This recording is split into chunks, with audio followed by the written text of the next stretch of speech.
Introducing the all-new Western Enforcer V-Plow. Engineered with all the features, efficiency, and performance of full-size Western V-Plows, built specifically for your half-ton truck. For more information, visit westernplows.com. Mike Bott from Frost Solutions, one of the owners of the company. What we do is provide a mini weather station to give you a tailored forecast to those particular locations so you know where and when and what to do in those parts of town. You know there's 2 or 3 or 4 or 5 different ways that people can experience tremendous value having a technology like this.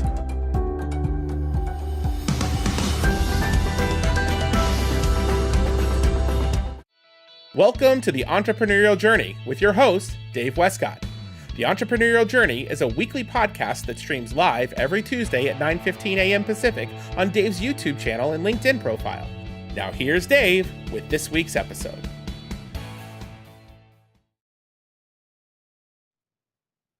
Good morning to the Entrepreneurial Journey. I'm your host, Dave Westcott. I've got with me co-host Todd Chapman and special guest Alex G. Now, we worked on pronunciation of this last name, Golimbievsky. Oh, man. It sounded like you had an aneurysm halfway through, but I got it. Yes. Golimbievsky. Bievsky. Oh, Bievsky. That's right.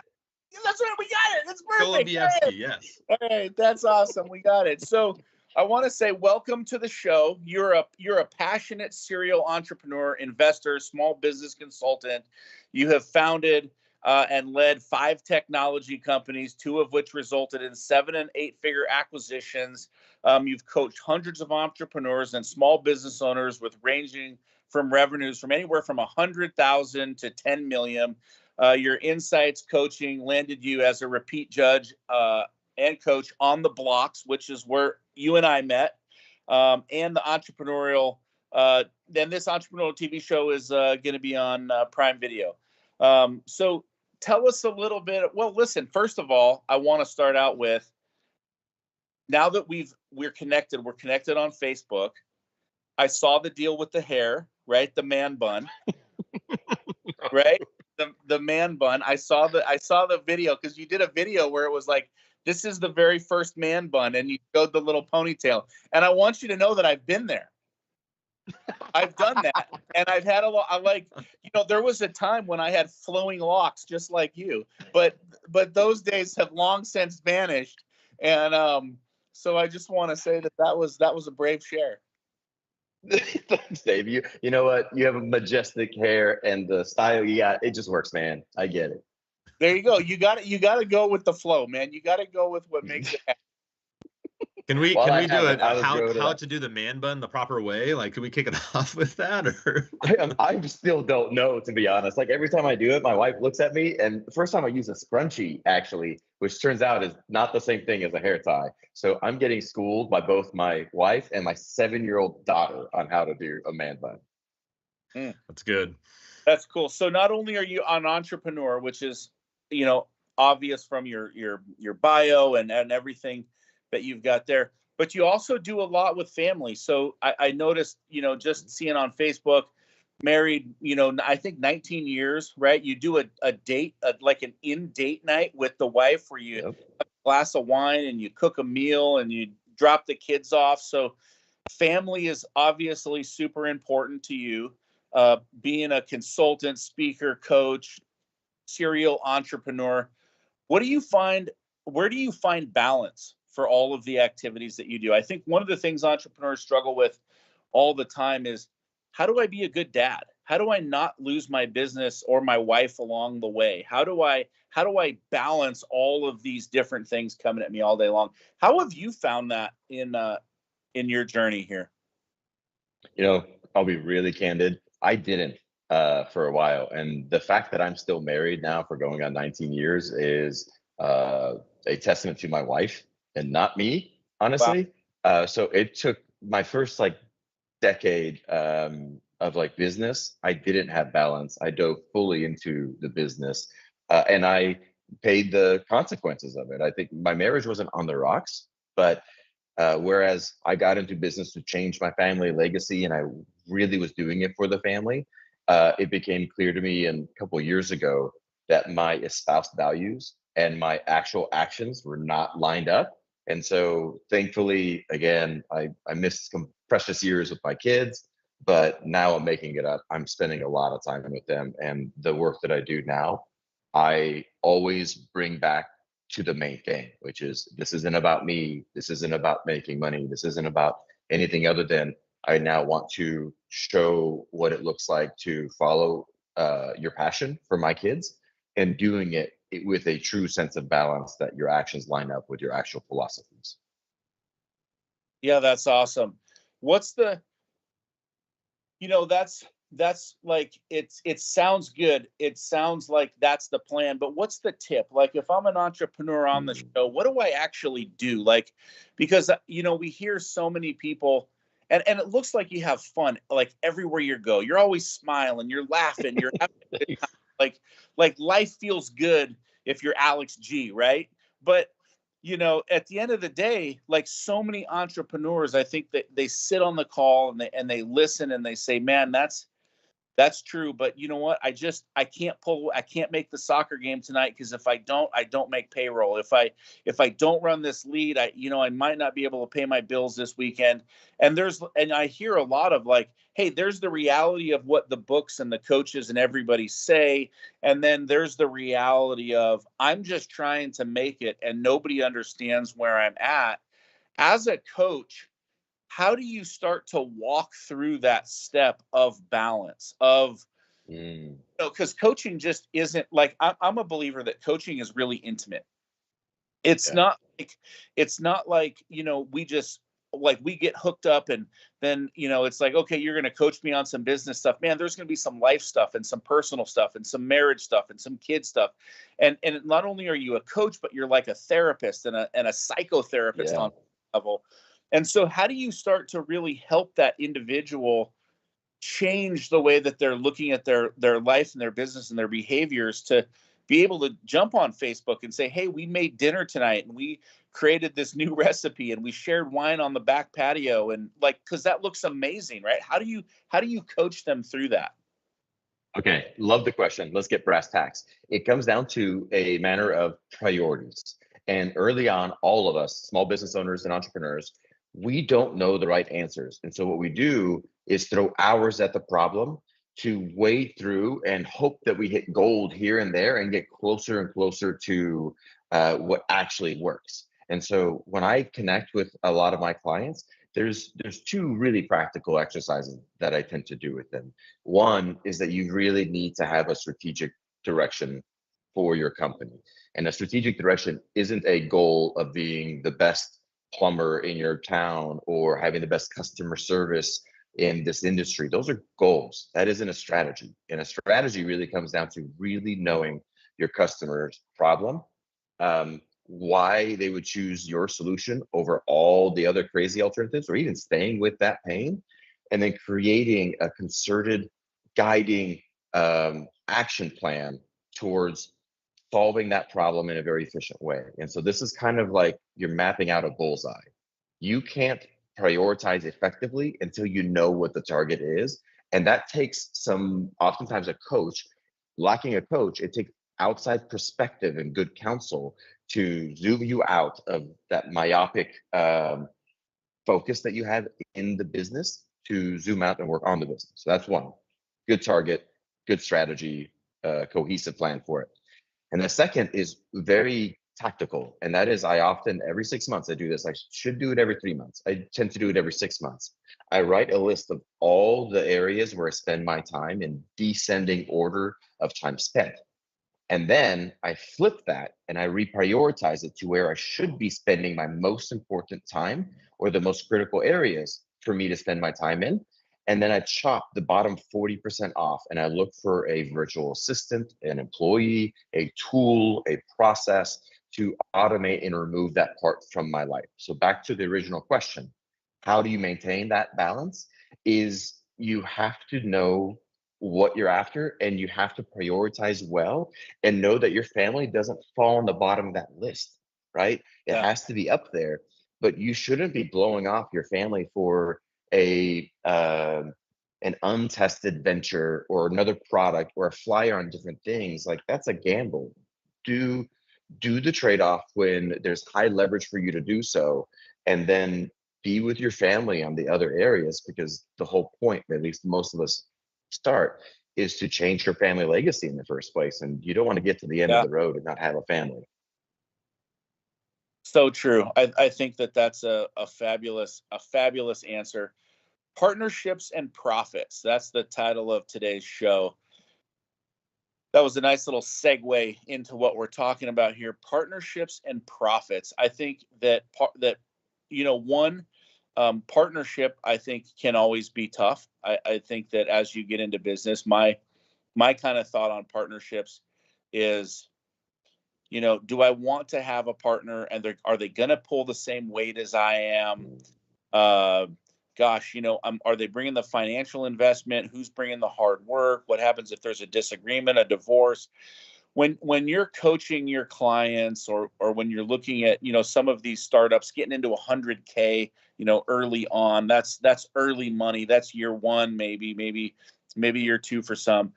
But people are always thinking about, oh man, my partner. How are you coaching? What is your advice to our audience about partnerships? How do you feel about that? I think it's one of the best ways to both scale your time and get that perspective that I mentioned earlier around not being too close or myopic. I think all of us entrepreneurs have a tendency to fall in love with their own idea and to look for confirming evidence that we're on the right track. And because of that, you need, like I said, outside counsel and somebody to go in. So I love partnerships. I'll also use two different pieces here. So I'll answer succinctly first, and then I'll expand upon it. So you do really need to know the kind of partner that you need.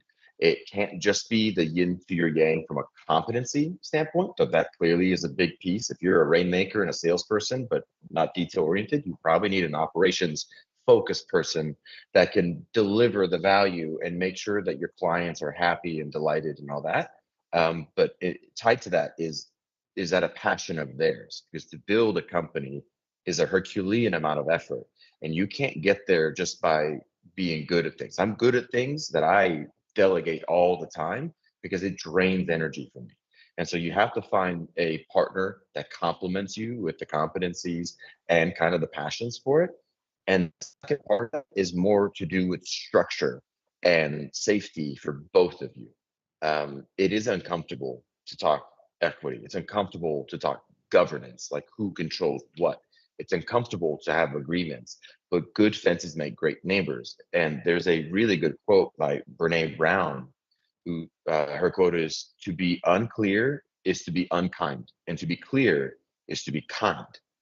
And sparing those conversations and sparing the nitty gritty awkward pieces of like, okay, who control, it's 50-50, that could be an equity split, but that doesn't mean that no one's in charge of the ship. You still have to have somebody leading the ship and having ultimate responsibility for making decisions for it too. And so once you find the right person, then it comes down to structuring this in a way, and there's a lot online. I won't no lawyer here, but there are things like setting up vesting schedules where neither of you earn the equity unless you stay for a while for it. And also, let's say it isn't a co-founder, it's just a strict partner. You want to localize that partnership and the agreement to the area where they could really bring the value, and set up maybe a 1-year term. You can always extend it, you can always expand it, but don't start carte blanche with this large partnership and 50-50. Start, improve value, and fit for each other first. You can always expand later. That's fantastic.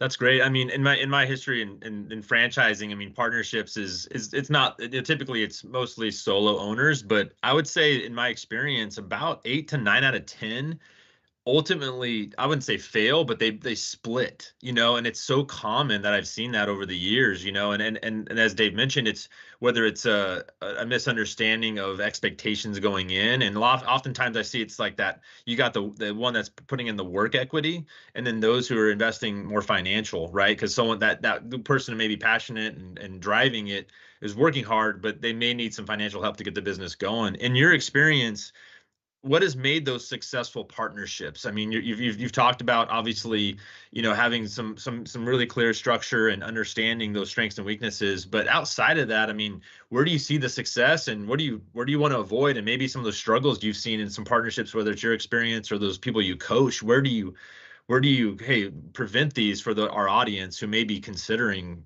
hey, I need to grow and scale, I may need to bring in a partner? What does that look like from your Yeah, perspective? I love that. Succinctly put, insanely deep, excruciatingly honest, candid, and respectful communication and conversations. We're all humans. We all make bonehead mistakes and decisions. And it's funny, we give ourselves a pass that we got late because we had traffic come up, but then we attribute those other like same actions to other people of they didn't care about my meeting, or they were sloppy for it too. And what happens is you accumulate these little, usually it isn't big things. These are the little trespasses that accumulate to be resentment or frustration for you, that you have to lean in. I want to use a very painful, pointed example to illustrate this. I failed the first two back-to-back businesses. It was brutal. It was about 3.5 years across both businesses, and across both of those, the three founders went from first failed business to the second failed business to the third failed business. We added a fourth co-founder there. I'm sorry, first, second to a third failed business. Yeah. That failed business, it was a completely different category, a completely different business than the other two, and struggled to catch up, struggled to deliver the value. And this is the biggest indictment of my leadership to date, and one of my biggest learning lessons. He was such a good friend. I beat around the bush. I blunted my words. I was really wanting him to win, and I really wanted him to improve, but I did not get to the excruciating level of candor to make him understand that not only is this unacceptable, but we're at a point where the business can't continue with this. And so what transpired is that I let it brew and build to an explosive event where I had an ultimatum for my other two co-founders that said him or us. And that at that point is when I realized I really messed up, because it wasn't working. And when I sat down to have the conversation with him, it blew up in my face, and I ruined a 10-year friendship. We do not talk. And I grieve that to this day. And so now, to punctuate this point, one of the maxims that I hold dear, that I coach through, is do not mistake politeness for kindness. Politeness is not pointing out someone's got something stuck in their teeth, or not saying you've got like toilet paper on your foot. Like, there's these social things that we're tempted not to like lean into the awkward. But what that is, it's actually sparing your feelings and your discomfort at the expense of their best interest. The kind thing to do, as opposed to the polite thing, is to lean in and say you have something, or I didn't understand, or even, hey, I think you understand, but I don't think you understand the severity of how this is impacting us and the company. And you have to embrace really difficult conversations for the benefit of both of you and for this individual in the future. Because if you don't, you're just kicking off a much harder conversation that there probably isn't a lot of coming back from, that you could have potentially either spared, prevented, or found an exit point that was better for both of you, because no one was surprised. If you fire somebody as a leader and they are surprised, you have failed as a leader. It is up to you to drown them in feedback and make sure that they know where they're at and know where you're at well before you have that conversation. So many fantastic points there. That's great. We had David Nielsen was on our show. I don't know if you know him or not, but he's the CEO owner of Guidant Financial and Doxa, an offshoring company in the Philippines. And he started with a partner as well. And as they began to build their partnership and build their business, on day one, they were co-CEOs. And they were both responsible for these CEOs. And he shares a story about how that just doesn't work, right? It didn't work. That, like, very similar to what you said. I love the quote, good faces make great neighbors. I think that they really embodied that as they built their business. And we've also seen it in franchising. In franchising, one of our franchise brands, we actually saw two partners come together, go through training, go back home. They've paid their investment, they've paid their fee, they're set up, they've opened their office, they've bought their trucks, they're ready to go. They have a financial disagreement and they close their business before they even start. Right. Oof. So that's the horror story. But I love what you've shared about having real conversations, about having these good fences make great neighbors. I love that quote. I'm gonna use that somewhere else down the line. I think that that's absolutely incredible. And the experience, I just want to say, one, thank you for the vulnerability on the show, because I think that's what makes the show fantastic is real situations that we go through where we have real misses, because that's how we learn, right? We get into that bottom 5%. Talk to us about profits when you're coaching a business and they're coming to you, and whether they're a partnership or not, or they're 100K to 10 million. What are you coaching on profit wise? How are you helping them to level up and take that next step in that next journey? What does that look like? Love that question. So it's different for every business, but let me lead into that. Oftentimes, especially if you're still early, we're talking hundreds of thousands, not close to a million. I would bet money almost blindly that your bottleneck is sales and the customer journey and the funnel for it too. And so there's a lot of companies make the mistake of selling features and not benefits, and they position their company just like every other competitor, and that kind of creates a race to the bottom. And you can do little second order things like, oh, our customer service, yes, we're a service-based company, yes, we do lawn care, but our customer service is number one.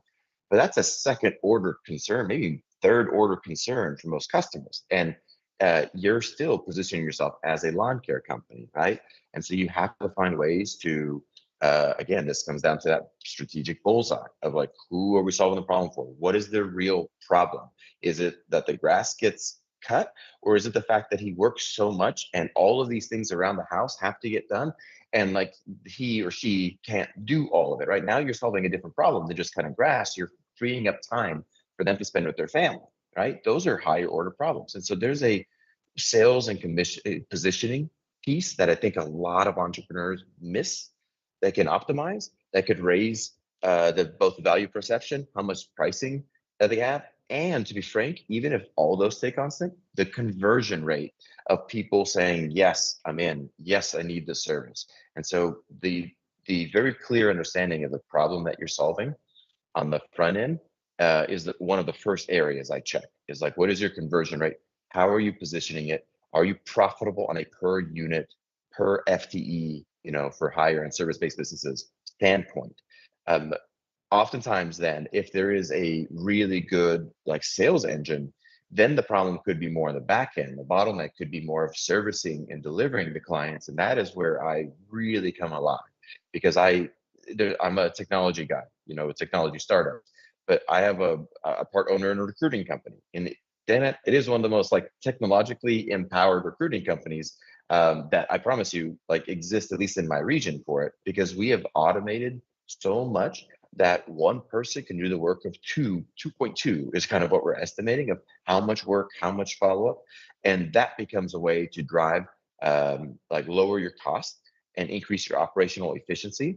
And if you do that well, you both increase customer quality and service delivery and your profitability by leveraging the right sized processes and the right sized tools.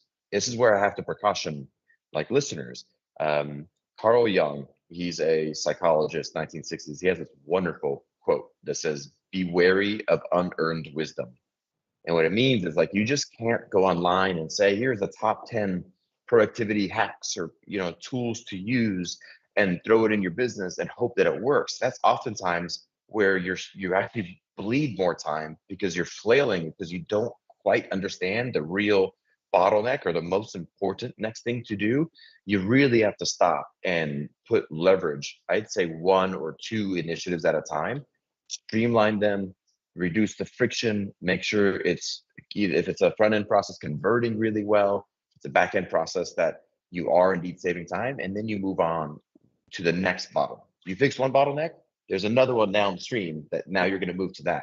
And I think that relentless focus and testing is a way that even a small business owner that isn't technically savvy, don't get overwhelmed for all the things. Choose the number one point where you can have the most leverage. And once you have the what figured out, there's a lot of people who can help you with the how. YouTube can help you with the how. Yep. ChatGPT or AI can help you with the how, but know your what first really well. I love that. That's a great tip. That's great. I know Todd's probably got some burning questions over there. I want to ask one other question on profit. And one of the things that we see, you used a landscaper or a lawn mowing kind of scenario, and also like a plumbing analogy earlier, or use them as a, as the avatar for the conversation.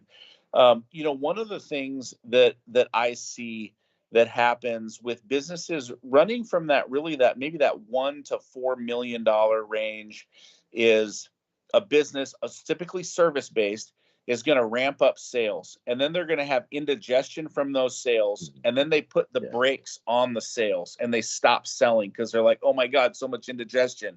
And then they get it balanced, they get it rolling, and then they're like, oh my God, we've got to restart sales again because fact that we stopped selling and then we digested, and now we're in a cash crunch, and we're constantly going up and down, up and down, up and down.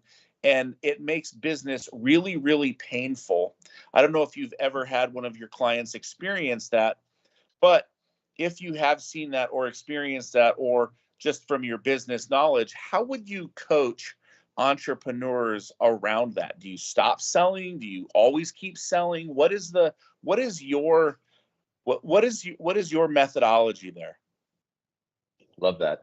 So two parts to this question. The first one is you need to have enough liberation from the day-to-day of the business to be a true business owner, and to be thinking not 10 feet ahead, but 1,000 feet, a mile ahead. And that only comes if you have the margin to do so. You can't possibly do that if you're in survival mode and going up and down, which introduces another problem, which is I can't afford to hire somebody, or how do I remove this? That exercise of the top 10 things where you spend your time and then flipping it to be the lowest priority pieces, that is one of the tools that I use to say, okay, maybe you can't hire a full-time person, but maybe there's enough of this being just email follow-up and scheduling misses that a VA at $10 an hour for 20 hours a week, that could be a really good, like, how to fill that gap.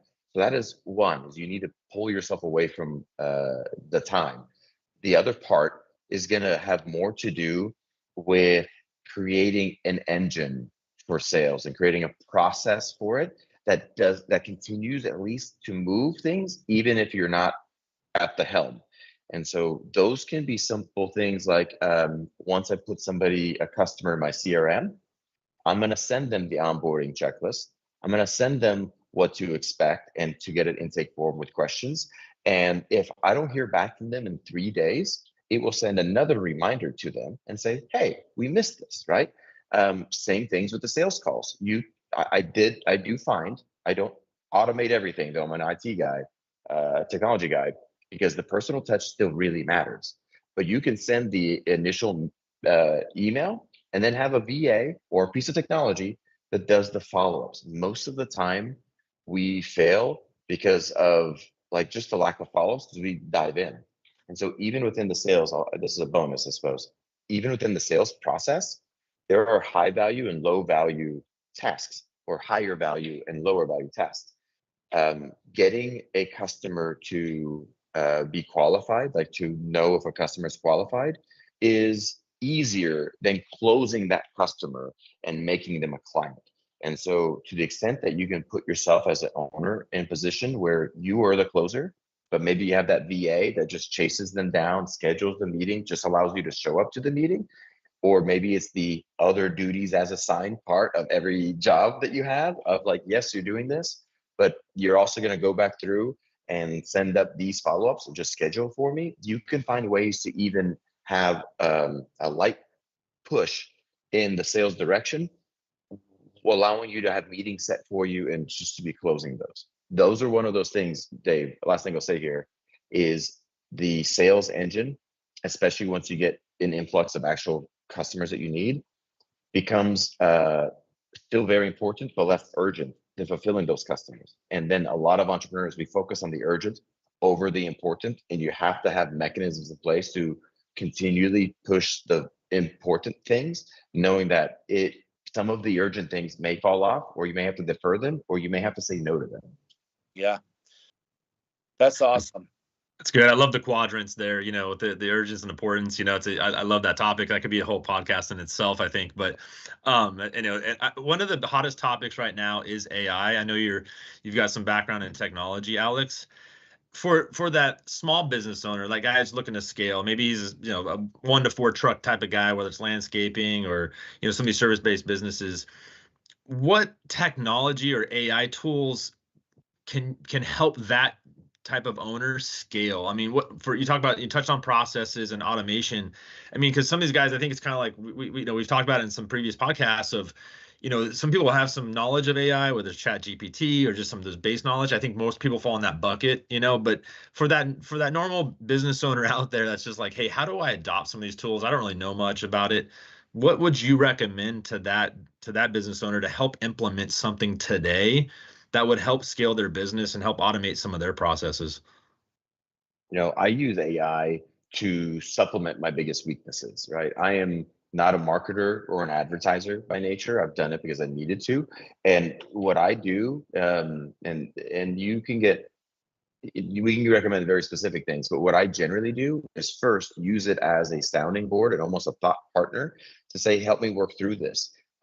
Or one of my favorite ways to use AI, whether it's Google's or OpenAI's one, is to say, hey, here's my customer type. I want you to be the customer type. And here's my sales presentation. Review that as if you were the customer and tell me where they would be confused. Tell me what is not very compelling. Tell me like what their impressions of it are. And it's this gut check to try to narrow in on a better foot forward for it too. The other parts to AI, like in today's day and age, even if you're a local landscaper or local electrician, you still need to have an online and social presence in some way. And so the other way I use AI most is as a ghostwriter. I effectively create OpenAI, ChatGPT. You sign up for theirs. They're not sponsoring this, though they should. You could have what's called a MyGPT. You basically build your own AI robot and you tell it what you want it to do. And what I do there is I say, here's who my target is. Here are some writing samples. Actually, first, here are my writing samples. Tell me what style and tone I write, because I will use that as a prompt for follow-up work. And it'll actually distill it to say, oh, you're introspective, very candid, very succinct kind of writing style. Now you can have like a voice and tone piece that you can take as a description. Build a MyGPT. It sounds more complex, but literally if you just pay the $20 a month for it, you can go down and build a GPT, tons of YouTube videos on it. And what you do is say, here's my writing style. Here are some writing samples, whether it's marketing, whether it's proposals for it too.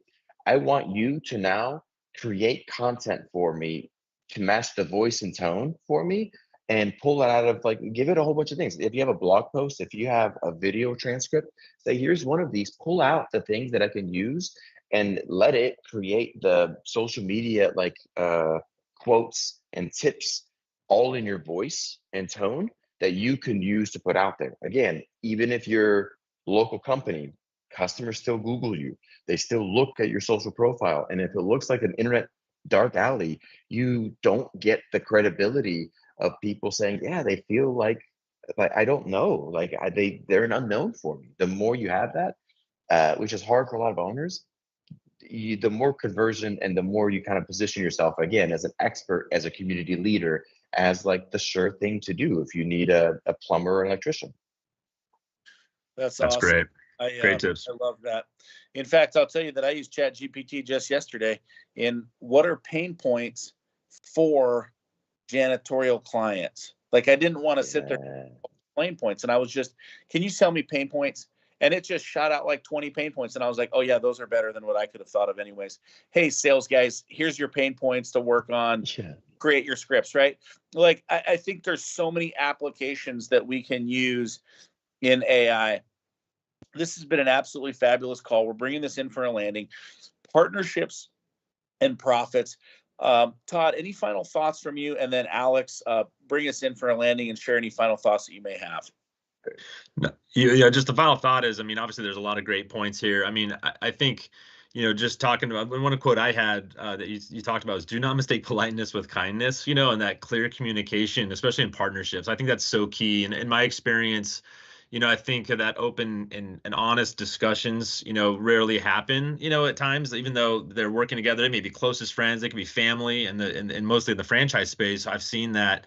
But it ultimately implodes, whether that's just someone that just quietly quits and then goes away, or there's an explosive conflict that can occur. So I love that, that succinct, clear communication, maybe excruciating, painful. I know we were talking, prior to the podcast about the hard thing about hard things with Ben Horowitz, and like that's one of those hard things. I think that needs to happen. So that's a big takeaway, and I think a great thought. So yeah, great call. I love that. Well, then I'll try to land it this way. The through line of a lot of what we talked about through all of this is like, here's the unfortunate truth. As an owner, small business owner or CEO or founder, you have 40 jobs to do and you're qualified for like 2 of them, right? And so you have so much that you have to do, and you do that to move things forward. But as you start getting into the hundreds of thousands or millions of dollars of revenue, what got you there won't get you to where you want to go. And very quickly, it isn't a matter of how much rolled up sleeves and effort that you can do. It comes down to the quality of the decisions that you make that will change the trajectory of where your company goes. And I would just advise all your listeners, whether it's a coach, whether it's an advisor, whether it's a mentor, whether it's a group of other founders and small business people that meets. I have one that's met every single 3 weeks, around about for 8 years. Find yourself people who can come alongside you, challenge you, offer you different perspectives, and help you focus. We all get myopic. We all get super tunnel vision on what we have. And if you're looking to actually scale, grow into new markets, buy a company, open a franchise, the quality of your decisions are going to be the number one thing that impact the success of it. Man, that is absolutely fantastic.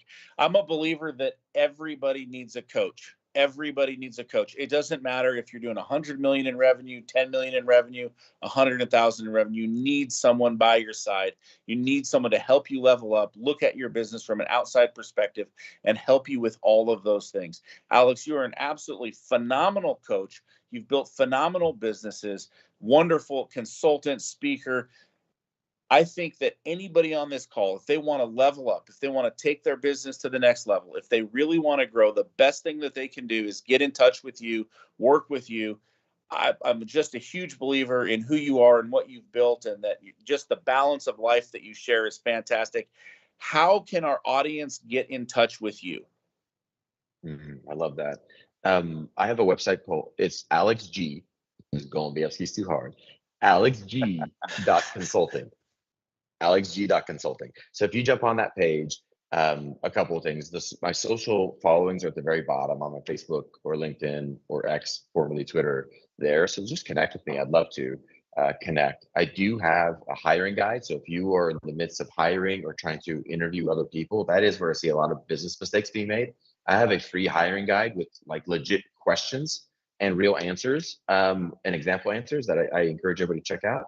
And if you're wanting a 30-minute consult, not a sales pitch, a consult where we go over your challenges and the goals, we will workshop through ideas and solutions on that very first call.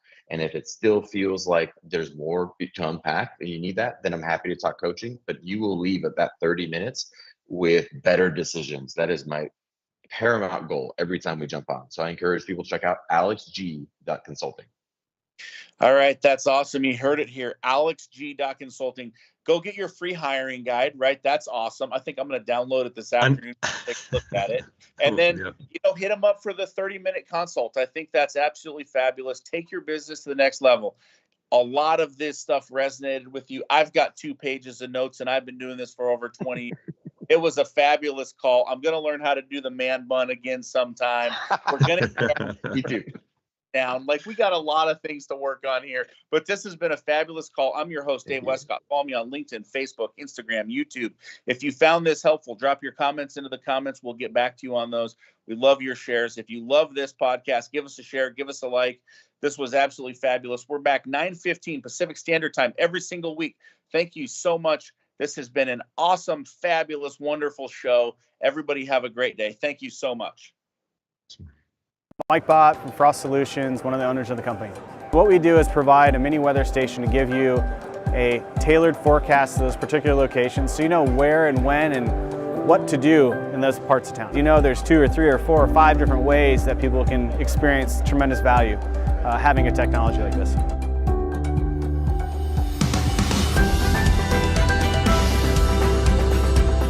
Introducing the all-new Western Enforcer V-Plow.